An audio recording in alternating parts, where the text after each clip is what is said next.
అలానండి Sesha Rao. Operation Sindoor తర్వాత ఇక యుద్ధం ఆగిపోయినట్టేనంటే తాత్కాలిక విరామం మాత్రమే అని చెప్పి అప్పట్లో నరేంద్ర మోడీ గారు ప్రధానమంత్రి హోదాలో, అలాగే రక్షణ శాఖ మంత్రి రాజ్నాథ్ సింగ్ గారు చెప్పారు. ఇప్పుడు తాజాగా రక్షణ శాఖతోటి సమీక్ష సమావేశంలో కనీసం 2 ఏళ్ళు యుద్ధం చేసేలా మీరు సిద్ధం కండి, అలాగే 10 ఏళ్ల పాటు యుద్ధం చేయడానికి దీర్ఘకాలిక ప్రణాళికలు రచించుకోండి అని చెప్పి రాజ్నాథ్ సింగ్ గారు ఒక డైరెక్షన్ ఇచ్చారు.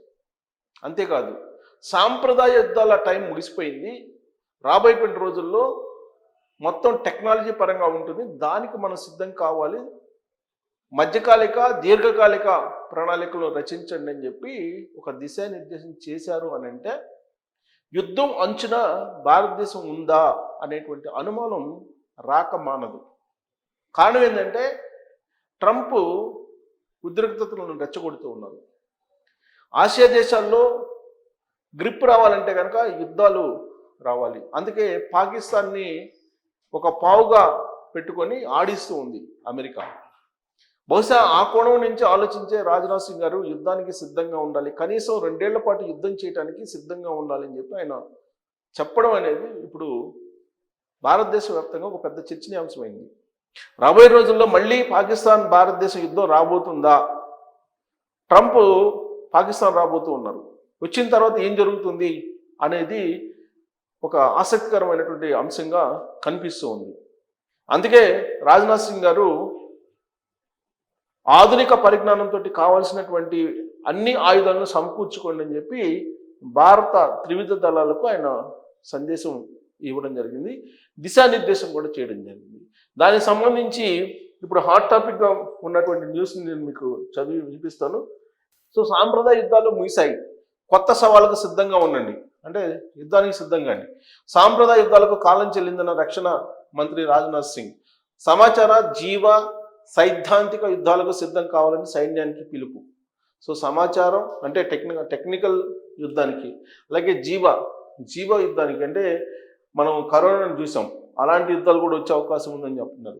సైద్ధాంతిక యుద్ధాలు వీటికి సిద్ధం కావాలని చెప్పారు. మోదీ సుదర్శన చక్ర దార్శనికతపై దృష్టి సారించాలని కమాండర్లకు సూచన. ఆత్మ నిర్భరత నినాదం కాదు, వ్యూహాత్మక అవసరం అని స్పష్టం చేశారు ఆయన. కొత్త రక్షణ కొనుగోలు మాన్యువల్ 2025కు ఆమోదం తెలిపారు. ఈ సందర్భంగా ఆయన మాట్లాడారు అనమాట. రక్షణ రంగంలో ప్రైవేటు భాగస్వామ్యం పెంచాలని చెప్పి ఆయన చేశారు. సో సాంప్రదాయ యుద్ధ పద్ధతులకు కాలం చెల్లాయని, ఇకపై దేశం ఎదుర్కోబోయేది సమాచార సైద్ధాంతిక పర్యావరణ జీవ సంబంధిత యుద్ధాలని కేంద్ర రక్షణ శాఖ మంత్రి రాజ్నాథ్ సింగ్ స్పష్టం చేశారు, యుద్ధాలను ఎదుర్కోవాలని. సో ఈ సరికొత్త సవాళ్ళను ఎదుర్కొనేందుకు సాయుధ దళాలు సన్నద్ధంగా ఉండాలని ఆయన పిలుపునిచ్చారు. మంగళవారం కోల్కతాలో జరిగిన కంబైన్డ్ కమాండర్స్ కాన్ఫరెన్స్ 2025లో ఆయన ప్రసంగించారు. ప్రస్తుత కాలంలో యుద్ధాలు ఎప్పుడు ఎలా మొదలవుతాయో ఊహించడం చాలా కష్టమని రాజ్నాథ్ సింగ్ అన్నారు. యుద్ధం 2 నెలలు జరగవచ్చు, ఏడాది లేదా 5 ఏళ్ళైనా జరగవచ్చు. ఎలాంటి పరిస్థితులైనా ఎదుర్కొనేందుకు మన సైనిక సామర్థ్యం సరిపడేలా ఉండేలా చూసుకోవాలని ఆయన పిలుపునిచ్చారు. సో సంకేతం ఇచ్చారు, యుద్ధం 2 నెలలైనా జరగచ్చు అంటున్నాడు. అంటే రాబోయే రోజుల్లో 2 నెలల యుద్ధానికి సిద్ధం కావాలి, లేదా ఆ యుద్ధం ఏడాదైనా పట్టచ్చు లేదా 5 ఏళ్ళైనా పట్టచ్చు అని సంకేతం ఇచ్చారు.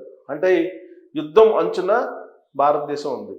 యుద్ధాన్ని 2 నెలలు చేయడానికి లేదా ఏడాది చేయడానికి లేదా 5 ఏళ్ళైనా చేయడానికి సిద్ధంగా ఉండాలని చెప్పి మన ఆర్మీకి త్రివిధ దళాలకు ఆయన ఆదేశాలు జారీ చేసి ఎట్టి పరిస్థితులనైనా ఎదుర్కొనేందుకు మన సైనిక సామర్థ్యం సరిపడా ఉండేలా చూసుకోవాలని ఆయన సూచించారు. ప్రపంచవ్యాప్తంగా మారుతున్న సంఘర్షణల నేపథ్యంలో సాంకేతిక పరిజ్ఞానాన్ని అందిపుచ్చుకున్న సైన్యం యొక్క ఆవశ్యకతను ఆయన చెప్పారు. ప్రధాని నరేంద్ర మోడీ దార్శనికత అయిన సుదర్శన చక్ర వ్యూహాన్ని నిర్మించేందుకు కమాండర్లు చొరవ చూపాలని రాజ్నాథ్ కోరారు.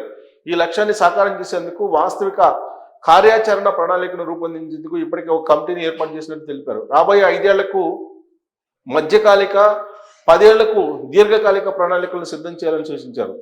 ప్రధాని మోడీ ప్రవేశపెట్టిన జై అంటే జాయింట్నెస్, ఆత్మ నిర్భరత, ఇన్నోవేషన్, జై మంత్రం ప్రాముఖ్యతను ఆయన పునరుద్ఘాటించారు. ఆత్మ నిర్భరత అనేది కేవలం నినాదం కాదని, అది మన దేశ వ్యూహాత్మక స్వయం ప్రతిపత్తికి అత్యంత కీలకమైన అవసరమని పేర్కొన్నారు. ఆపరేషన్ సింధూర్ విజయం మన బలం, వ్యూహం, స్వావలంబనకు నిదర్శనమని కొనియాడారు. రక్షణ రంగంలో భవిష్యత్ సాంకేతిక పరిజ్ఞానాల అభివృద్ధి కోసం ప్రైవేటు పరిశ్రమలు, విద్యా సంస్థలతో మరింత లోతైన భాగస్వామ్యం అవసరమని ఉద్ఘాటించారు. ఈ సందర్భంగా డిఫెన్స్ ప్రొక్యూర్మెంట్ మాన్యువల్ 2025కు తాను ఆమోదం తెలిపినట్లు రాజ్నాథ్ సింగ్ వెల్లడించారు.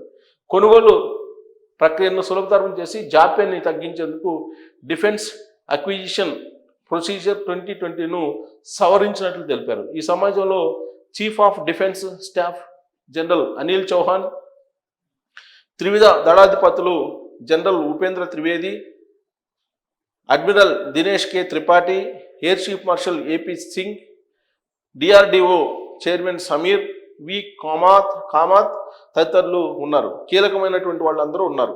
ఈ సమావేశంలో ఆయన చాలా క్లియర్గా యుద్ధం 2 నెలలకైనా రావచ్చు, ఏడాదికైనా రావచ్చు, 5 ఏళ్ళ వరకు పోరాడేటువంటి పరిస్థితులు కూడా ఉండొచ్చు, దేనికైనా సిద్ధంగా ఉండేలా త్రివిధ దళాలు సిద్ధంగా ఉండాలని చెప్పి ఆయన చెప్తూ ఈ మాన్యువల్ని సవరించారు. అంటే ఎప్పుడైనా యుద్ధం వచ్చేటువంటి ప్రమాదం, యుద్ధం వచ్చేటువంటి అవకాశం ఉంది అని చెప్పి రాజ్నాథ్ సింగ్ రక్షణ మంత్రి హోదాలో సంకేతాలు ఇచ్చారని అంటే ఆయన చెప్పినటువంటి మాటలు అంత ఈజీగా తీసుకోవడానికి లేదు.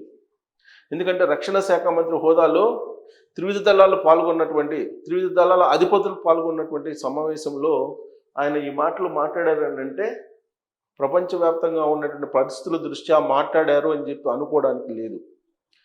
పక్కనే ఉన్నటువంటి పాకిస్తాన్ తోటి కానీ, లేదా చైనాతోటి కానీ, లేదా బంగ్లాదేశ్ కానీ ఇలాంటివి ఏదైనా వచ్చేటువంటి అవకాశం ఉంది.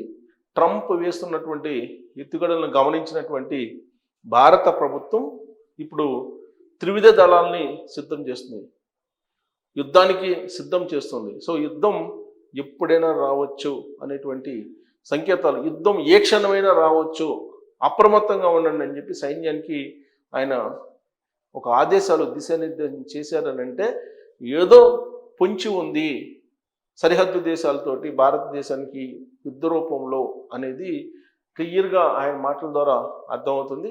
సో అలాంటి ఉద్రిక్త పరిస్థితులు ఉన్నాయి ప్రపంచవ్యాప్తంగా కూడా, అంతర్జాతీయంగా అలాంటి పరిస్థితులు ఉన్నాయి.